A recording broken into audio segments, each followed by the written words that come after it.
എല്ലാവർക്കും നമസ്കാരം. ഇന്നിവിടെ സംസാരിക്കാൻ ഉദ്ദേശിക്കുന്നത് മീഡിയേഷൻ സെറ്റിൽമെന്റുകളുടെ അപ്രമാദിത്വത്തെക്കുറിച്ചാണ്. നമുക്കറിയാം, സമീപകാലത്താണ് ഇന്ത്യയിൽ ഓൾട്ടർനേറ്റീവ് ഡിസ്പ്യൂട്ട് റിസോൾവിംഗ് മെക്കാനിസത്തിന്റെ ഭാഗമായിട്ട് മീഡിയേഷൻ ആക്ടും സംവിധാനങ്ങളും നിലവിൽ വന്നത്.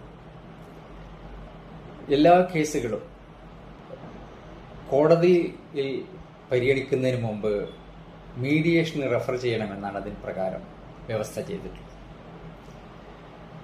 അങ്ങനെ മീഡിയേഷനിൽ റെഫർ ചെയ്ത് അതവിടെ ചർച്ച ചെയ്ത് അത് ബന്ധപ്പെട്ട കക്ഷികൾ മീഡിയേറ്ററുടെ മുമ്പാകെ ഒരു കോംപ്രമൈസിൽ എത്തിച്ചേർന്നാൽ അത് മീഡിയേറ്റർ അംഗീകരിക്കുകയും തുടർന്ന് ബന്ധപ്പെട്ട കോടതി കൺഫേം ചെയ്യുകയും ചെയ്താൽ പിന്നെ അതിൽ നിന്നും പിന്തിരിയാൻ പറ്റില്ല എന്നതാണ് വ്യവസ്ഥ.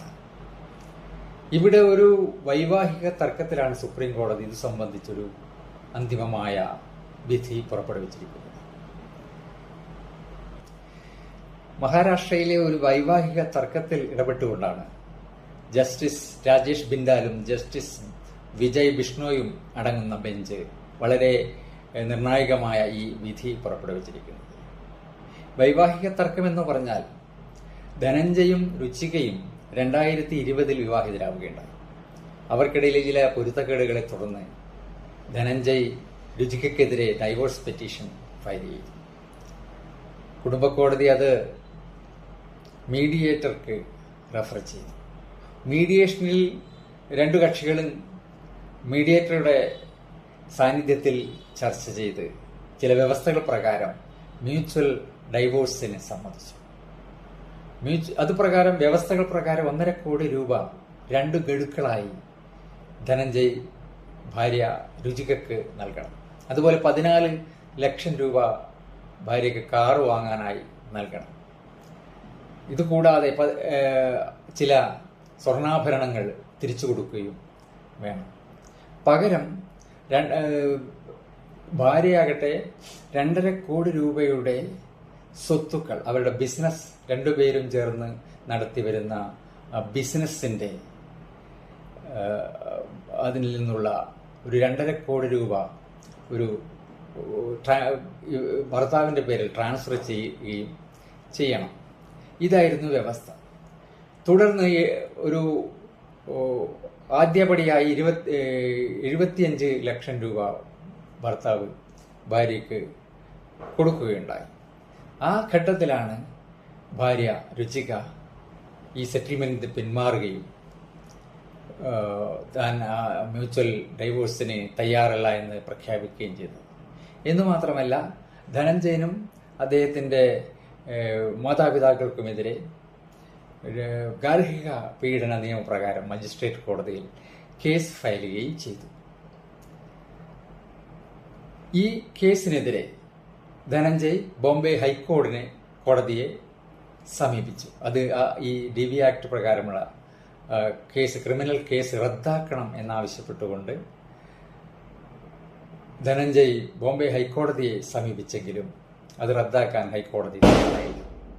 ഹൈക്കോടതിയുടെ ഈ വിധിക്കെതിരെ ആണ് ഇപ്പോൾ സുപ്രീം കോടതിയെ ധനഞ്ജയ് സമീപിച്ചിരിക്കുന്നത്. ആ കേസിലാണ് വളരെ നിർണായകമായ വിധി സുപ്രീം കോടതി പുറപ്പെടുവിച്ചിരിക്കുന്നത്. സുപ്രീം കോടതി പറയുന്നത്, ഒരു വൈവാഹിക തർക്കത്തിൽ 2 കക്ഷികളും മ്യൂച്വൽ സെപ്പറേഷന്, പരസ്പരം പിരിയാൻ സമ്മതിച്ചാൽ തന്നെ അത് ഏത് ഘട്ടത്തിലും അവർക്ക് അതിൽ നിന്ന് പിന്തിരിയാവുന്നതാണ്. എന്നാൽ ആ തർക്കം ഒരു മീഡിയേറ്റർ മുമ്പാകെ എത്തുകയും മീഡിയേറ്ററുടെ സാന്നിധ്യത്തിൽ അത് വിശദമായി വ്യവസ്ഥകൾ പ്രകാരം സമ്മതിക്കുകയും മീഡിയേറ്റർ അത് ഓതന്റിക്കേറ്റ് ചെയ്യുകയും തുടർന്ന് ബന്ധപ്പെട്ട കോടതി ആ മീഡിയേഷൻ കൺഫേം ചെയ്യുകയും ചെയ്തു കഴിഞ്ഞാൽ പിന്നെ അതിൽ നിന്ന് ഒരു കക്ഷിക്ക് പിന്തിരിഞ്ഞു പോകാൻ പറ്റില്ല എന്നാണ് സുപ്രീം കോടതി പറഞ്ഞിരിക്കുന്നത്.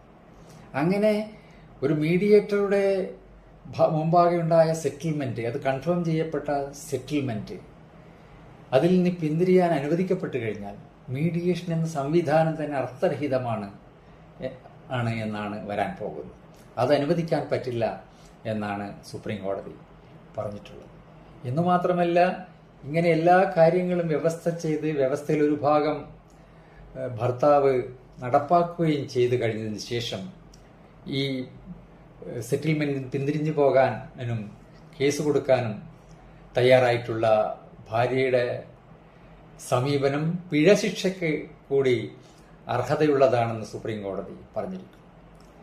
അതുകൊണ്ട് ഒരു ഫൈനലായ ഒരു സെറ്റിൽമെന്റ് മീഡിയേറ്ററുടെ മുമ്പാകെ വന്നു കഴിഞ്ഞാൽ അതിൽ നിന്ന് പിന്തിരിഞ്ഞു പോകാൻ ഒരു കക്ഷിക്കും സാധ്യമല്ല, അനുവദനീയമല്ല എന്നാണ് ഈ കേസിലൂടെ, വളരെ നിർണായകമായ ഈ കേസ് വിധിയിലൂടെ സുപ്രീം കോടതി വ്യക്തമാക്കിയിട്ടുള്ളത്.